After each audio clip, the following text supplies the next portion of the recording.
ফুলকপি ক্যাপসিকাম দিয়ে কিভাবে হেলদি সবজি রান্না করতে হয় আজ আমরা তাই দেখব। প্রথমে 100 গ্রাম ফুলকপি মেপে নেব। 100 গ্রাম ফুলকপিতে 30 ক্যালোরি। এরপর ক্যাপসিকাম মেপে নেব। 100 গ্রাম সবুজ ক্যাপসিকামে 23 ক্যালোরি। আর নেব 100 গ্রাম টমেটো। 100 গ্রাম টমেটোতে 21 ক্যালোরি। প্রথমে 1 চা চামচ তেল দেব যাতে রয়েছে 40 ক্যালোরি। এরপর কিছু পেঁয়াজ মরিচ দিয়ে সটে করে নেব। সবজিগুলো হালকা লবণ দিয়ে অল্প আঁচে ভেজে নেব। কিছুক্ষণ নেড়ে চেড়ে মাঝখানটা ফাঁকা করে দুটো ডিম দিয়ে দেব যাতে রয়েছে 146 ক্যালোরি।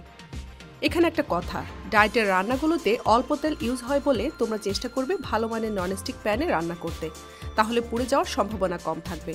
এরপর টমেটো দিয়ে আরও কিছুক্ষণ নেড়ে চেড়ে কিছুটা চিলি ফ্লেক্স ধনেপাতা দিয়ে দেব। তৈরি হয়ে গেল 260 ক্যালোরি সুস্বাদু সকালের নাস্তা। ওজন কমানোর প্রথম পদক্ষেপ থেকে শুরু করে আমি ডিটেলস ভিডিও আপলোড করেছি ফ্যাট টু ফিট ইউটিউব চ্যানেলে। ফ্যাট টু ফিট টিকটক আইডির প্রোফাইলে গেলেই তোমরা ফ্যাট টু ফিট ইউটিউব চ্যানেলের লিঙ্ক পেয়ে যাবে। আর আজকের ভিডিওর এই তথ্যগুলো আমি নিয়েছি নিউট্রিশন প্রোগ্রামিং বই থেকে। বইটির link fat to fit Facebook পেজে পেয়ে যাবে। তোমরা চাইলে অর্ডার করে পড়তে পারো।